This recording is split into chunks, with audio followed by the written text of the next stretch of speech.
Oh, hey. As you can see, I've been studying, and I found my glasses finally.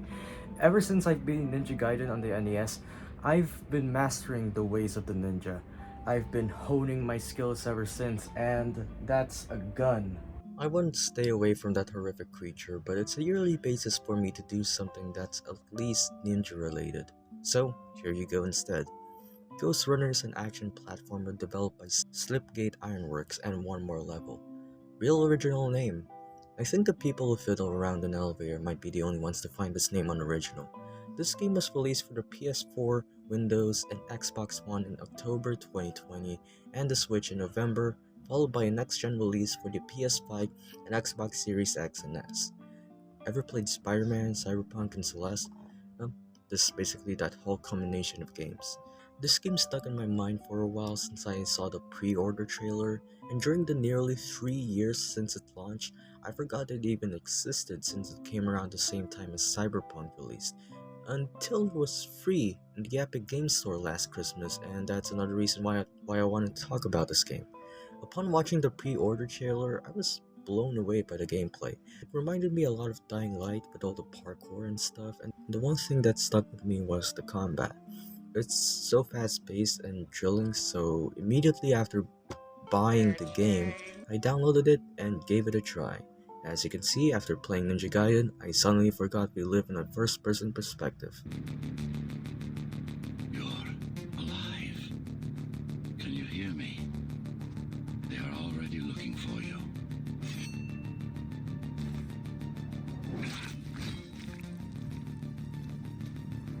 Immediately, the game already puts you on the run. The sick beat going on in the background along with the gorgeous futuristic setting, the tutorial shows the basics of parkour. I played Advanced Warfare, I already know how to wall run, but man, something about the level design already is just amazing to me. Sure, looking at it from the general view, some layouts make no sense, but this game takes place in the future, nothing makes sense. I know that because Star Wars showed me that hand railings become more and more non-existent in the future, but who cares? The geometry feels so fine-tuned that moving around at such a fast pace doesn't feel too buggy or sensitive. The movement feels so right with this type of game. After a short parkour section, we get the sensory boost. The sensory boost is one of the main features of the game.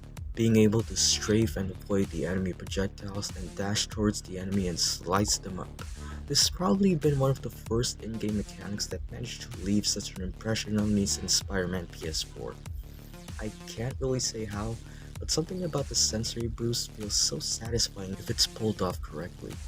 Then we get to the first hurdle of the game, if you will. This is when the game tells you that sensory boost and fast movement are your best friends. The thing about the game is that you always gotta be fast. You can't spend a dime of a second to do nothing while in combat. It really makes you feel like you're fighting for your life. Just like Celeste, every time you fail, you get right back up to the start of the area you just got your ass handed. And it's another one of those games where you really gotta learn and master the gameplay. It's all trial and error, you gotta learn the stuff in the area carefully if you want to progress. Because of that, there are many different ways in how you approach your goal and how you plan your route. So at the beginning of the game, we see our main character already on the run. Oh, now the title makes sense. There's a voice in the main character's head and it's asking to release him from prison so that he can help unlock more of the Ghostrunner's powers. The first level is pretty basic in Ghostrunner terms, and by that I mean not easy, at least for a first time playthrough. It'll just take a while to get used to the controls and how to use your abilities to your advantage. In the next area, we get to swing around and parkour a little bit. Again, there are enemies to kill and it's pretty much the same as before. You gotta utilize swinging like Tarzan to be able to kill all the enemies. It's pretty much the same procedure for the entirety of the game. It'll show you a new in-game mechanic and you gotta utilize that for the upcoming combat areas. It's a simple method, but with the way the platforming goes in Ghostrunner, every new area doesn't feel too repetitive, and it's always a new breath of fresh air whenever ability is introduced. Except, there is no breath of fresh air because you really gotta put a lot of focus and thinking into each and every one of these areas. Right after this area, the Ghostrunner finally meets face to face, literally, with the architect. We enter the cyber void where we learn more about the history of the characters and what events occurred. The cyber void place serves as the puzzle areas in the game, which are pretty basic so far. Apparently, our Ghostrunner is the 74th Ghostrunner, and he doesn't seem to know his true identity. He only remembered the fight, a fall as he claims, and the architect says that the Ghostrunner got cast down from Dharma City to the base district. The Ghostrunner remembers a woman named Mara, or the Keymaster. She and the architect fought each other 20 years ago, and the Ghostrunner was supposed to rescue him, yet failed. The architect died, and he is essentially an AI now. The architect used to serve humanity at Dharma Tower around a century ago. Mara had her own plan and become the ruler of Dharma Tower, ruining the architect's work and nearly killing everyone. Archie tells us that the Ghostrunner doesn't function as the Ghostrunner is supposed to, and that a group called the Climbers repaired him, though they're already dead as Archie claims. We get a closer look at what happened between Archie and Mara being Doc Ock here. This is what happens when you pair an evil tentacle woman with a butler gentleman. Right after that whole dream sequence, we are introduced to the calibration panel. This is where we can upgrade. I may have downloaded the wrong game. We only have a limited amount of space in this right box, and on the left we have the actual upgrades that we can use, each having their own attributes and specifically organized via that color. And we can fill up the right side using these upgrades like Tetris blocks. This is a really unique level up system as you are forced to only be able to use a specific number of upgrades, which not only changes the way you play the game, but also offers a bit of strategy when it comes to combat. Our first stop is one of the few remaining Cybervoid mainframes, located in an old mining tower. We can use it to correct the corrupted parts of your code, and hopefully restore your more sophisticated functions. Hopefully. During another parkour section, we intercept a radio transmission from Zoe, a surviving member of the Climbers, who's looking for help. Archie asks us to not respond, but being the Chad he is, Ghostrunner replies to the help. And it is around this time that we learn that the Ghostrunner's name is Jack. That's a shame, I thought his name would be Simon. During this chit chat, we are introduced to the bubble. This protects the enemies from dying or getting hit, and the only way to get rid of the bubble is to find its main source. Whenever you encounter this type of scenario, your main priority is to find the source of the bubble first and kill any unprotected enemies along the way.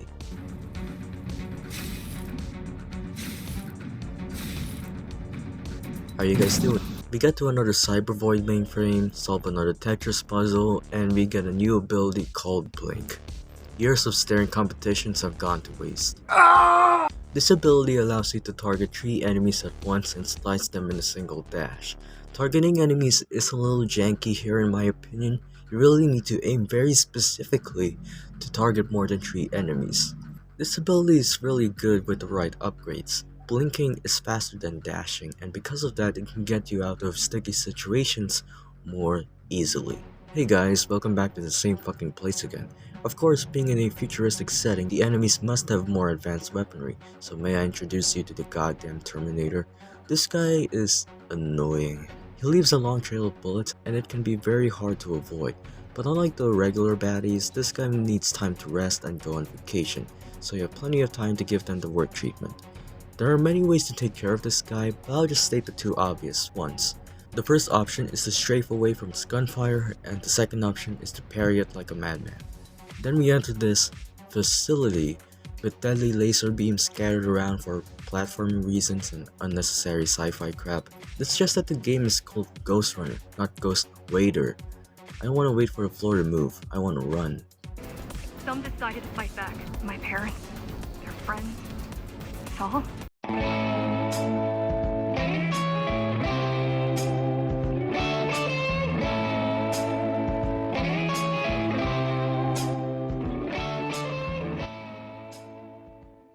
Our next goal is to reach the air filtering facility. For plot reasons, which I've obviously ignored in the next few minutes because I like to complain more about the gameplay, because the gameplay is what drives me into this game and not the story, so don't get mad at me for not focusing on the story because it's the game's fault. And on the way, we unlock the speed code. This makes you feel faster than everything around you. Instead of them moving slower, you are moving faster than time. Just like COVID. This is really useful since it'll tone things down a bit, give my boomer senses a moment of unclenching my butt for a long time. I hit a woman for the first time in my life. As we restart the air filters and parkour around, we are introduced to a new enemy, Donkey Kong. These guys jump at you from a great distance and smack you down to the ground. Their timing can take a little while to get used to, and like any other enemy in the game, they're annoying. Oh look, another machine thing. Can't wait to see what it does. Fuck. Oh great, another puzzle. Here's some Family Guy while I try to solve this with my 20 IQ brain. Alright, more upgrades. Did I also forget to mention that this place has turbines? The wind is fucking back, and it's still janky as ever like it wouldn't be in any other game.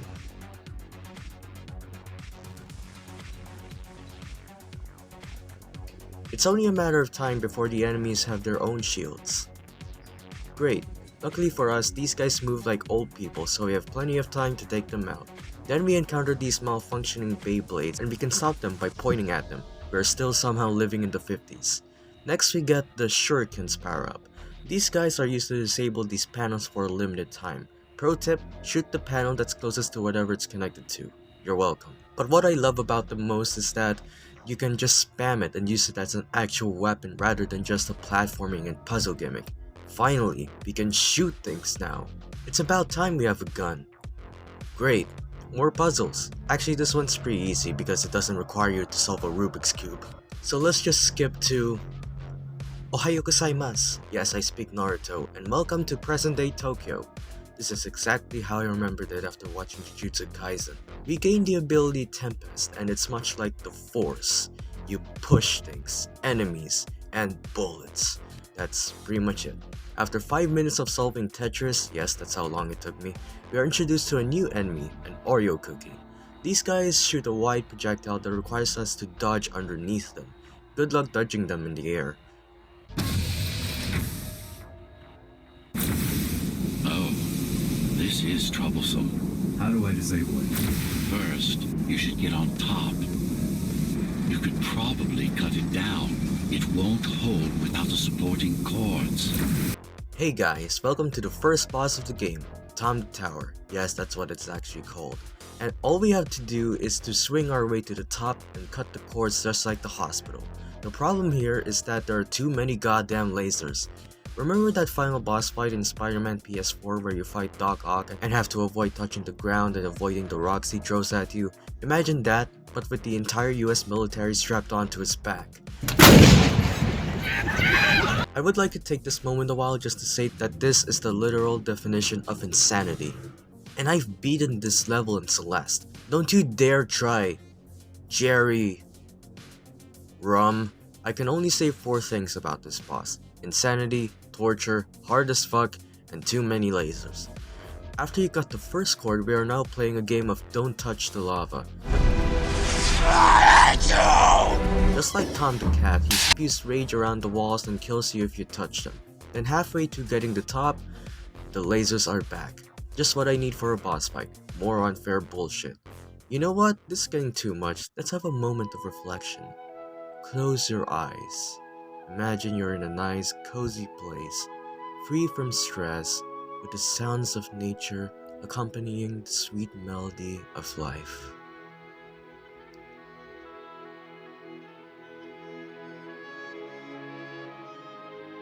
What the fuck is this piece of shit? After we got the 2 chords, all we had to do is to destroy the core.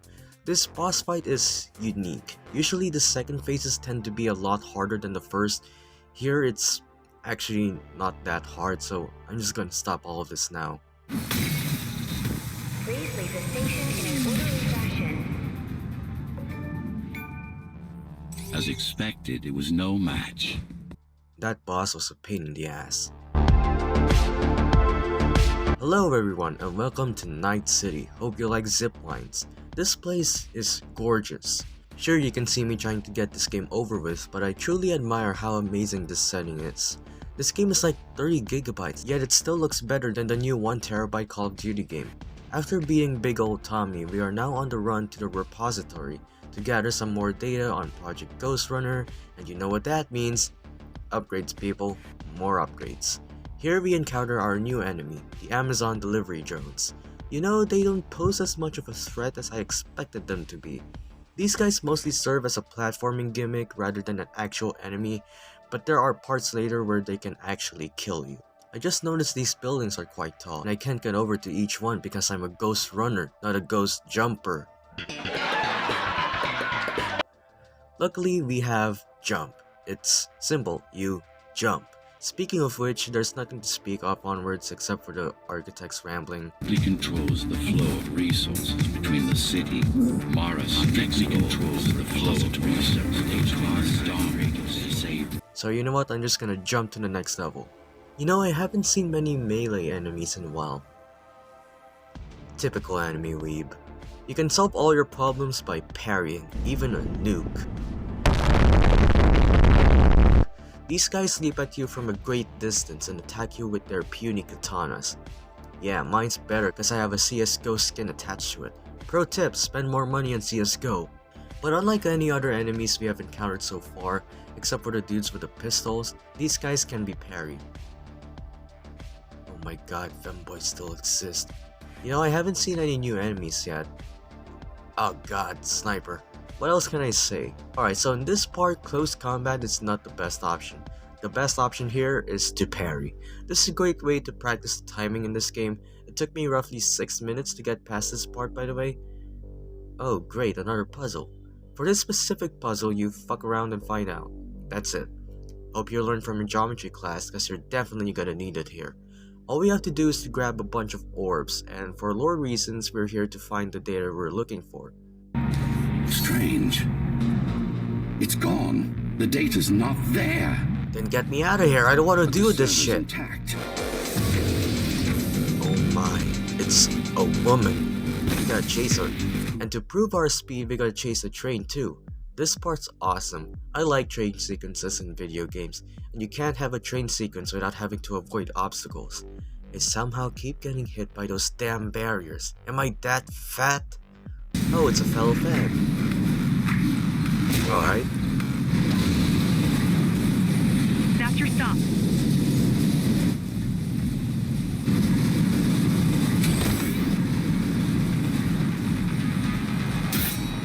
GL-74 located. Kill switch component not found. Mission to engage. Granted. I think I found my life, dude. I'm not gonna lie. Welcome to the second boss fight in the game, and my personal favorite. You see, the first boss, Tom, is a giant tower and doesn't really feel like a boss and feels more like a Geometry Dash level. This one is a straight up duel. Mano a mano, the duel of fates. I see a parry meter and my neurons activate. It's about time we finally get some actual use out of this katana. The parry timing is more strict than ever. The moment you see that yellow flash, you parry that attack immediately. This fight is my personal best because it's not a gimmick fight. The only thing she's weak to is me hitting her, and the only thing I'm weak at is my parry timing. I played rhythm games before, how am I losing to this bitch? Every time you miss the timing correctly, you get pushed back, and if you miss most of the time, you get knocked out of the platform. That's a new tagline for content creation. Please continue watching this episode for more philosophical thoughts with yours truly. Of course, we can't have a Ghostrunner fight without the platforming. This boss arena is big, but not to the point where you have to climb up Burj Khalifa to land a single hit. I hate that boss so much. Every time you land a hit, she leaps to another dimension and throws laser at you. What's with this game and lasers? You know what, I'm just gonna stop talking now, let's just end this. Flawless. You could say that again. After taking a deep look at this woman's Neuralink chip, we get what I call the anime slice. It's the same deal with what we just did to Hell. Yes, I learned her name right after decapitating her head. That's the power of the newly released Apple Vision Pro. Please sponsor me, Apple. This ability is pretty much the same as the Force, though it looks cooler, I guess.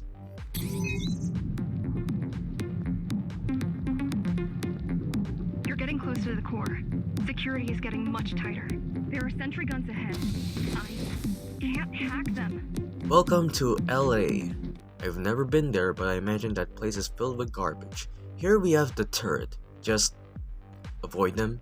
Our new mission is to get to the core. Simple as that. We're now close to the end. Just to test our mettle once again, here is what I call hell. I've been stuck here for nearly 20 minutes. This is what happens when you put too many enemies together in one area. It's Ninja Gaiden all over again. God damn it! Huh. I wasn't actually that far off. We have now reached an Amazon warehouse. First impressions? Not a lot of boxes lying around here. Here we are introduced to a new enemy, Mr. Krabs. You see, we are technically a robot which has a ton of expensive mechanical and electrical parts. It's no surprise that Kim Kardashian is off to chase us. To respond to the haters out there, I don't know much about Kim. I just went to Google and searched for some funny jokes. So here's the joke to lay things down. These guys crawl around at an insane speed, which is commendable for a guy in a wheelchair. They chase you down and explode like homing missiles. There's no way of killing them. Instead, like solving any other problem in life, you avoid them. They're not the most annoying, but with how fast and how many there are, you are pushed to go fast most of the time. So fast to the point you miraculously ended up in Japan. Nani? Hey guys, Logan Paul here. Today we're doing a vlog here in Japan. For this vlog we're going to collect a ton of orbs that signify how lame this joke is getting. Come on man, that happened like 10 years ago, get it over with. But yeah, all we have to do is collect a bunch of orbs while trying to figure out where the hell you're supposed to go. Don't you just love puzzles? You spend a lot of time trying to figure out what to do only to end up finding that the answer is to commit die. Oh, look at that. There's the exit. Now for our final ability, we have the Mind Control. An ability so useful that I forgot there was something like this ability and chose to use my primate abilities to kill a bunch of bad guys.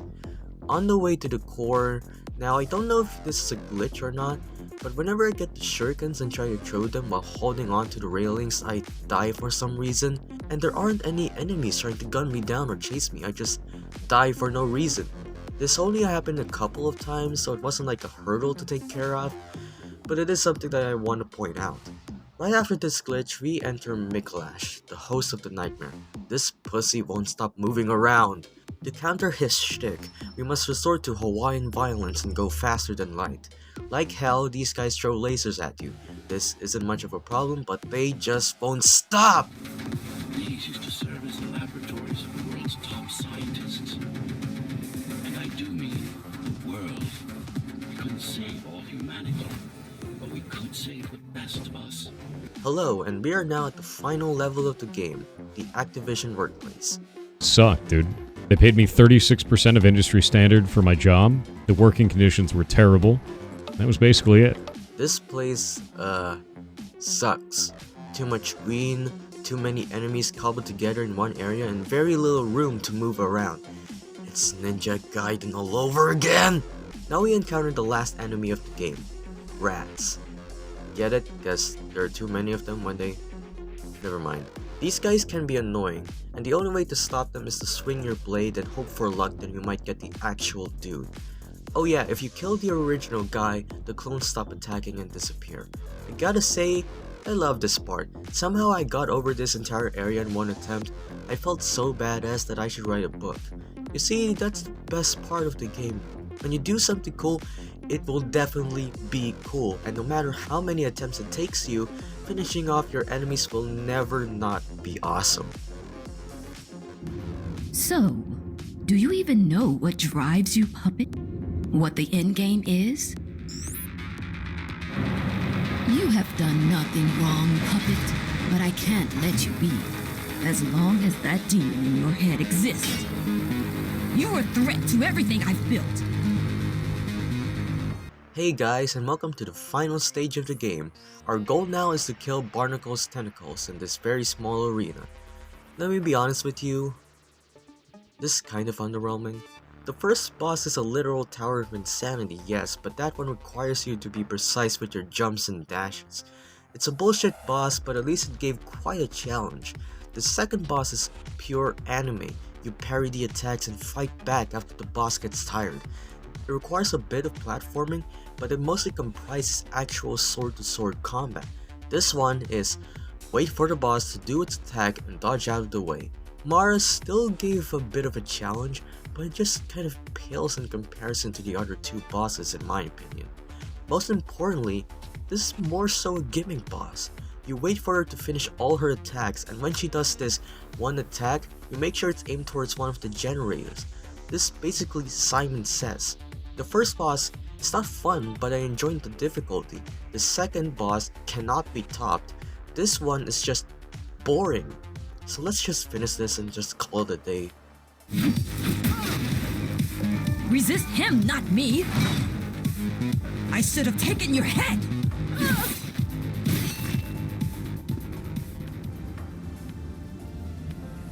Mindless tool. Congratulations. You fulfilled your purpose. Mankind's greatest enemy is dead. We can now proceed to the next stage of my plan. Allow me to do the honors. What are you doing? This is interesting. Do not struggle, TR-74. I need your body, but I don't need the rest of you anymore. The rebels broke you, made you independent, and I was too weak to take back control. Too fractured, but you strengthened me, and now it's time to take back what's mine. Hello and welcome back to Ghostrunner. The game still hasn't ended. Apparently the architect is a bit of a lunatic and who wants to enslave humanity after all this time. Who would have guessed the AI that's been guiding us for a long time would betray us? Anyway, this isn't technically a boss fight per se, but more of a platforming challenge. And this suits well for the final stage of the game. We've been utilizing our combat skills for so long that it's high time to hone our platforming skills. And I can't say I got any better. This part just kills me. The orbs are too fucking big. Your mom would look like a hamster compared to it. What makes this part harder is the platformers. You move much slower if you go towards the opposite direction of where the platforms are heading, and since the orbs are too big, you die in an instant. There are also times when the platforms just don't appear, making you fall to your death. And when they do appear, most of the time you're gonna die by the orbs. It's so bullshit! And that's not all, you still have this part. Actually, this one isn't that bad.